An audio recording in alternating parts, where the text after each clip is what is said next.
coming up. As the pandemic continues, many hospitals and blood centers are facing significant blood shortages when the supply is needed most. And following the death of Victor Sloan, Martin County is welcoming its newest interim judge executive. Dry conditions continue for at least one more day before showers return, and maybe more? The full breakdown on the way. It's first at 4. Continue.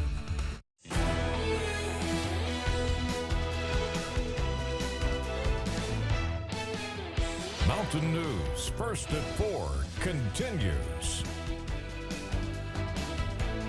Welcome back. I'm Dakota Makris. Well, as the pandemic continues, many hospitals and blood centers are facing significant blood shortages when the supply is needed most. Adam Berniston talked to officials at the Kentucky Blood Center about what's causing the shortage and just how critical it is.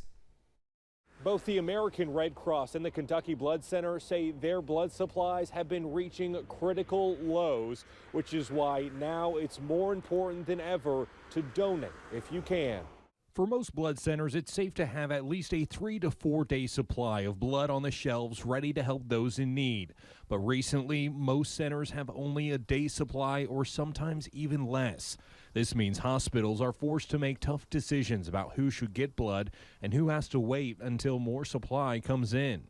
Officials say the pandemic has caused most of this low supply, with a drastic lowering of new donors, staffing challenges, and because many blood drives have had to be canceled. Overall, blood donations are down, about 10 to 15% over a normal non-pandemic year. So, we're making up a little bit of ground in our donor centers, but we're just not able to make up the loss of those units at, school blood drives or businesses that aren't back in person yet. Now here at the Kentucky Blood Center, they do welcome walk-ins each day as space allows, but they do encourage everyone to make an appointment online, and that makes your visit and giving blood that much easier.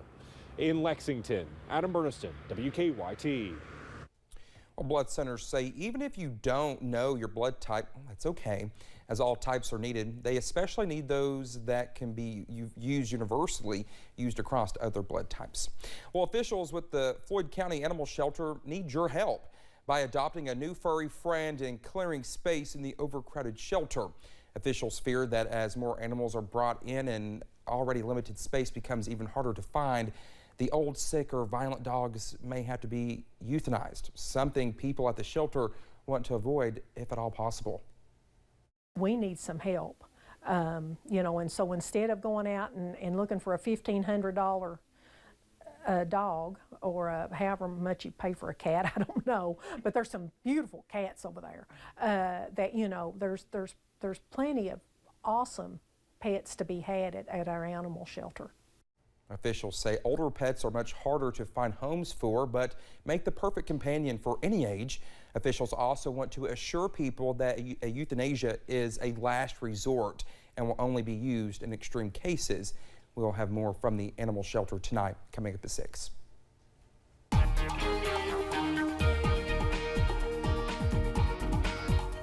Well, it's another chilly night around the mountains, despite the fact that it looks absolutely beautiful. You step outside and you wonder, I need to go back in and get the jacket because it is a chilly one out there. I-64 at Moorhead, you see the beautiful blue skies, those shadows getting longer as we start to set the sun out there.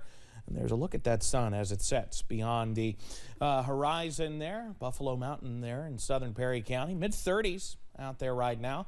That's where most of us are, mid to upper 30s, a couple of 40s. Monticello's at 40. It's 41 in Middlesboro and 43 in Jacksboro, but most of us remain on the chilly side. It is, thankfully, a clean sweep on pinpoint Doppler because at these temperatures, if we had anything, it would likely be snow. Nothing to worry about there, at least for a little while yet, but still keeping an eye on the potential for a few clouds moving in.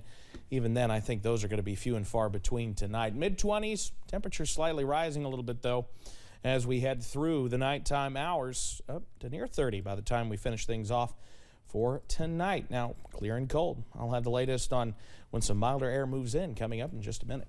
Dakota? All right, Evan, thank you.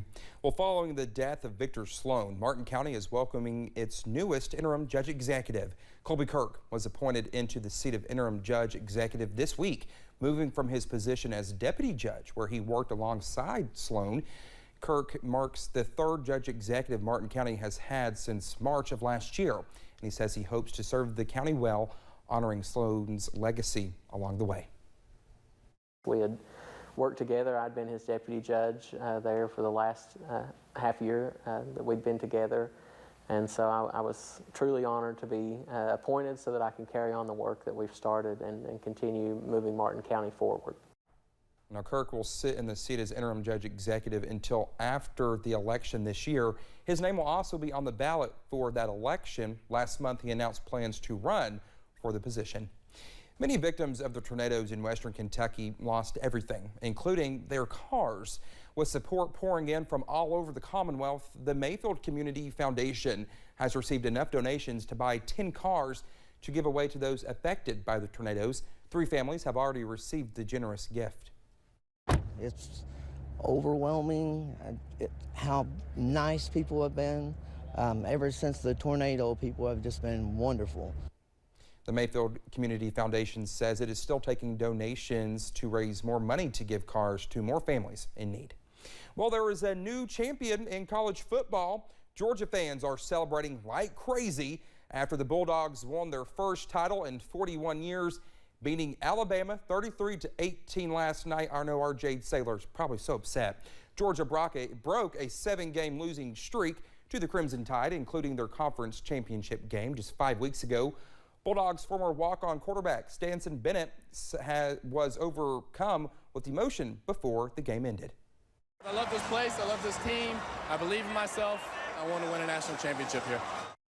Georgia sealed the deal late in the fourth quarter with an interception of Heisman Trophy winner Bryce Young and ran it back for a 79-yard touchdown. Well, journalists arriving early for the 2022 Winter Olympics in Beijing have been among the first to have their food served up to them remotely.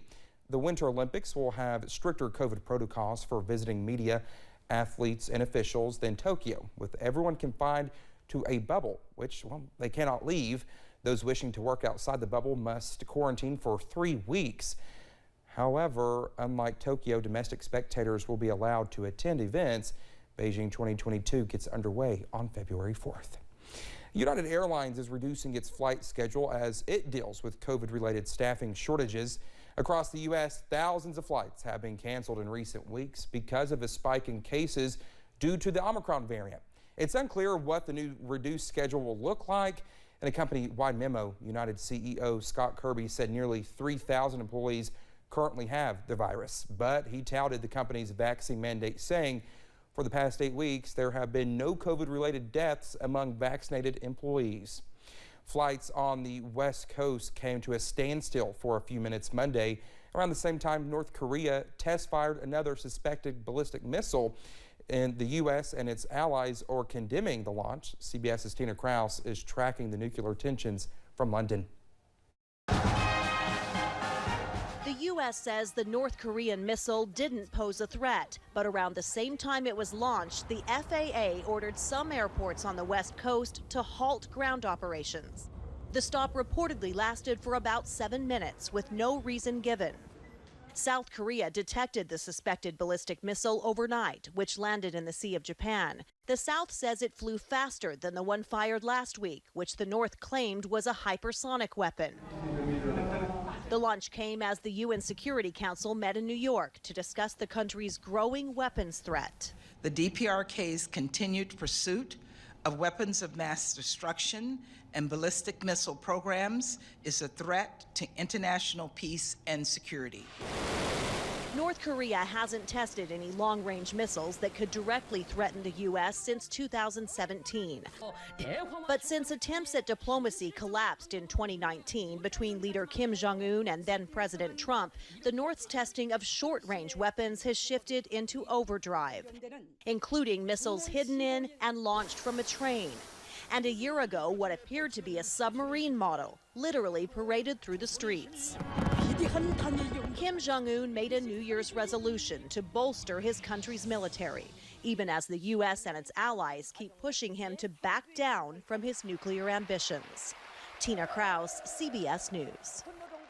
Now, these recent tests are all in violation of several UN Security Council resolutions that ban North Korea from developing or testing ballistic missiles or nuclear devices. Well, coming up here on First at 4, empty shelves at grocery stores are becoming more common, and part of the problem is COVID-19. And showers are on the horizon, perhaps some wintry weather by the weekend. I'll break it all down on the way as we take a look outside. WYMT